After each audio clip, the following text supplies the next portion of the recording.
전기세 그러고 수도세 그리고 뭐 수도료, 전기료란 말도 부분적으로 쓰긴 씁니다만 이게 이제 대체로 보면 정부가 결정 과정에 아주 결정적인 권한을 갖고 있거나 상당히 많은 사람에 영향을 미치는 어떤 공공의 성격을 가지기 때문에 사실은 본질적으로는 사용 요금이거나 사용에 대한 어떤 편익에 대한 지불 대가임에도 불구하고 세라는 이 글자가 계속 붙어오는 것 같습니다.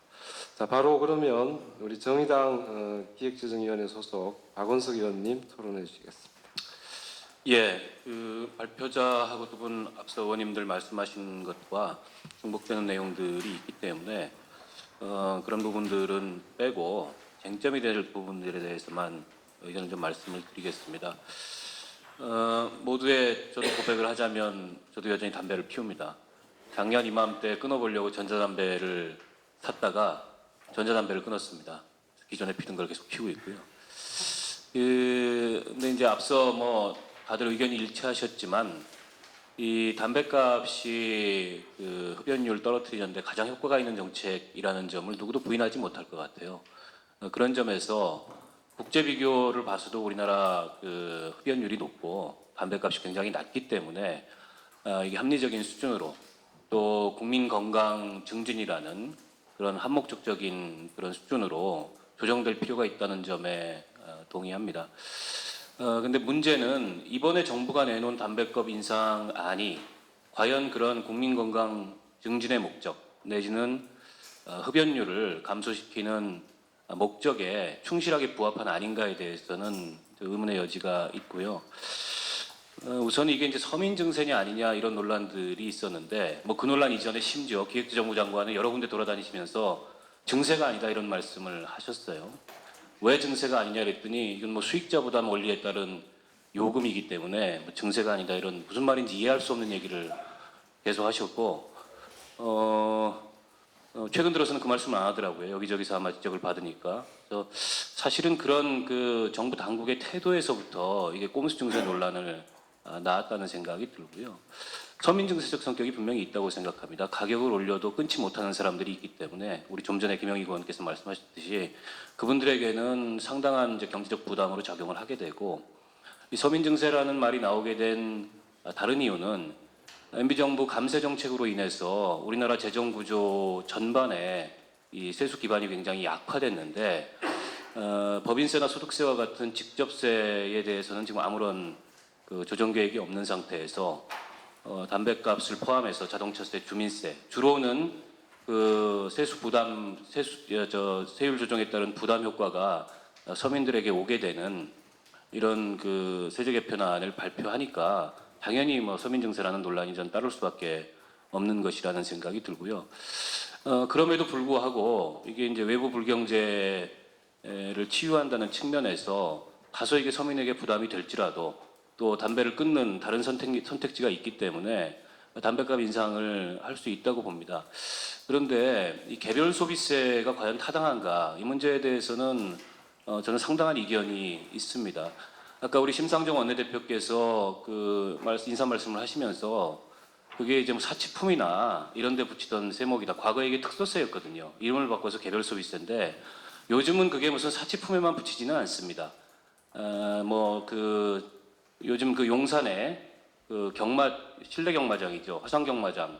그런데도 이제 개별 소비세를 붙이거든요. 외부 불경제 치유 목적으로 개별 소비세라는 그 세목을 이용하는 것도 사실인데 문제는 뭐냐면 지금 담배세는 아까 이제 담배세 배분 구조를 표로 보셨지만은 상당 부분은 지방세적 성격이 있어요. 그게 담배 소비세와 또 지방교육세 이런 부분들이 있기 때문에 그런 이 지방세적 성격에 충실하게 그리고 지방세적 성격과 또 이 중앙정부의 그 세수인 부가가치세하고 이 건강검진 부담금이 있는데 현재 배분 구조에 충실하게 올린다면 별 논란이 안 됐을 겁니다.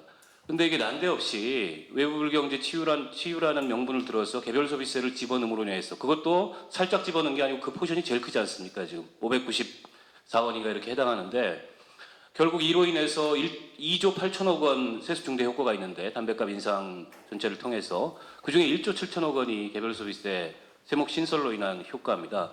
국회 예정처에서 추계한 바에 따르면 2조 8천억도 과소축이 됐다. 무슨 얘기냐면 34% 흡연율 줄어드는 효과를 전제로 2조 8천억 원이라는 세수 추계를 했는데 흡연율은 그보다 덜 떨어질 거고 세수는 더 늘어날 거다. 이게 이제 예정치 전망이거든요.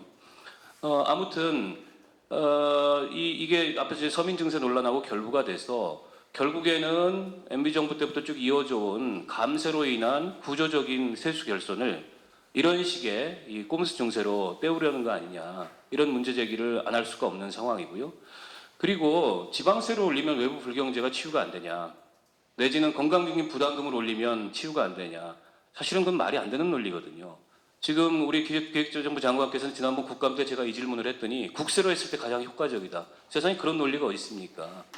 국세로 하면은 사람들이 담배를 더 끊고, 지방세로 하면 담배를 덜 끊고, 이걸 지방세로 하면 지방자치단체장들이 서로 세수 확보에 혈안이 돼서 담배 무슨 판촉 경쟁을 하고 다닐 것도 아닌데, 그런 말도 안 되는 논리로 지금 이 꼼수 증세의 이 본질을 호도하는 그런 논리를 피고 있다. 이번에 국회에서 이 담배값 인상 관련된 세제 개편안이 제대로 논의가 안 돼가지고 정부 계획대로 추진이 못 되거나 내지는 어설프게 타협이 되면 그 상당 부분의 책임은 기획재정부 장관한테 저는 있다고 생각합니다.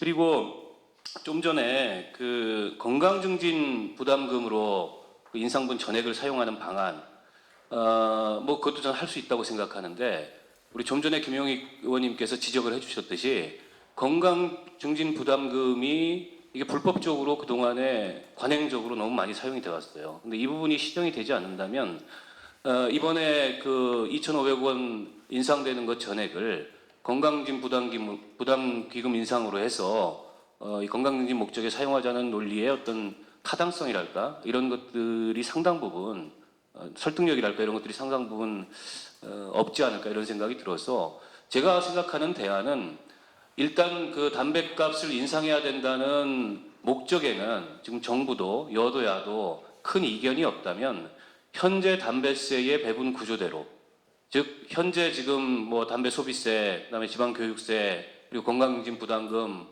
또 부가가치세, 기타 등등 이 부담 비율대로 올리는 것이 가장 무난한 이 담배값 인상 방안이고 가장 저항이 적을 수 있는 방안이 아닌가, 이렇게 생각을 하고요. 실제로 이게 정부 인상 계획 현행과 정부 그 인상한 대로 그 인상한 이후에 그 중앙정부와 지방정부 간의 배분 구조를 보면 이게 국세로 걷어서 지방 교부세하고 교육재정 교부금 주는 것까지 감안하더라도 지금 중앙정부 몫은 굉장히 늘어나는 반면에 지방정부 몫은 굉장히 줄어들거든요.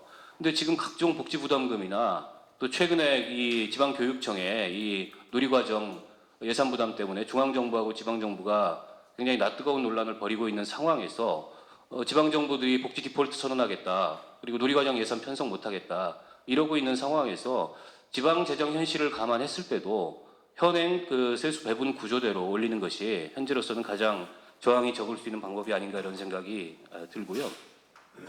제가 한 가지 동시에 우려하는 거는 아마 담배 제조업자들도 이 담배값 인상을 막기는 어렵다, 이런 판단을 이미 저는 하고 있으리라고 생각합니다. 그러면 지금 관심사는 뭐냐? 비가격 정책을 막겠다는 거라고 저는 생각해요. 지금 아까 그 그림 포함시키는 거, 뭐 저도 그 그림을 썩 유쾌하지는 않습니다. 그런데 이미 다른 나라에 가면 저희가 여행을 가서 보거나 이러면 그런 그림들이 다 있잖아요. 저는 가격 인상에 대해서는 자기들의 지금 제조 유통 마진 올려주는 것들도 포함되어 있기 때문에 불만이긴 하더라도 거기에 대해서 뭐 항변을 하기는 어려울 거고, 다만 저 비가격 정책이 강화되는 걸 결사적으로 막으려고 나오지 않겠냐, 이런 생각이 들고, 이게 담배값 인상 논란의 와중에 상대적으로 비가격 정책을 통한 규제의 중요성은 좀 이렇게 어떻게 보면 좀 부차적으로 취급되는 경향이 분명히 있습니다. 그렇기 때문에 담배 가격 인상과 동시에 비가격 정책을 통한 규제를 강화하는 문제를 국회에서는 특히 놓쳐서는 안 되겠다, 이 점을 좀 강조 드리고 싶고요. 그리고 지금 비가격 정책 관련된 규제 중에 가장 효과적이라고 하는 게 금연존을 확대하는 건데, 우리도 지금 뭐 실내 금연 하고 있습니다만 사실 그거 지켜집니까? 누가 단속도 하지 않고 규제도 안 합니다. 저희도 식당 가면 종이컵 달라 그러면 다 주고, 길거리에서 광화문 광장이나 강남터미널 앞에서 대충 형식적으로 규제하는 척만 하지 그 규제 인력도 없어요. 서울시 전체를 통틀어서 뭐 제가 알기로는 60명인가 80명밖에 없다고 하는데, 반면에 지금 그 올해도 지금 뭐 금연 클리닉 예산 복지부에서 하도 주장해가지고 지금 500억인가 1000억인가 추가로 지금 늘어났지 않습니까? 그래서 과연 이 비가격 정책 그 규제라는 것이 내지는 지금 그 복지부가 추진하고 있는 금연 정책 프로그램이라는 것이 얼마나 실효성 있고 효과 있게 집행되고 있는지에 대해서도 차제의 재점검이 필요하다 이런 생각이 들고요. 예상컨대 저는 두 가지 길이 있다고 생각합니다. 이번에 그 안행위하고 복지위하고 기재위에서 동시에 이 논의를 하게 될 텐데 최선의 결과는 이 흡연율을 떨어뜨리고 국민 건강 증진이라는 목적에 부합하는 그런 담배값 인상안이 마련되는 거고 최악의 결과는 어정쩡하게 가격으로 타협되는 겁니다. 후자의 가능성이 현재로서 굉장히 농후합니다. 이게 개별 소비세에 대해서 제가 기재부를 상대로 떠봤더니 개별 소비세 세목은 죽어도 자기들은 포기는 못한다. 가격을 설사 좀 일부 양보하는 한이 있더라도 근데 사실은 그거는 정말 원칙도 없고 효과도 없고 어정쩡한 그런 타협이 될 가능성이 높거든요. 그런 점에서 저는 특히 야당이 새정치민주연합도 그렇고 저희 당도 마찬가지겠습니다만 이 문제에 있어서는 그 원칙 있는 그런 이 법안 논의가 필요하다 이런 말씀을 마지막으로 드리고 싶습니다. 예, 이상입니다. 예, 박한수 의원님 감사드립니다. 오늘 그 굳이 당 소속 토론자로 하면 박은석 의원님과 우리 임준 건강정치위원장 두 분이 말씀하시는데요. 그 함께 그러니까 뭐 속론은 같을 수 있습니다. 그러나 강조점이 다른 부분이 분명히 있기 때문에 그걸 아마 좀 유심히 들어보시면 사이도 좀 확인하실 수 있으리라 보이십니다. 자, 그럼 바로 건강세정 네트워크의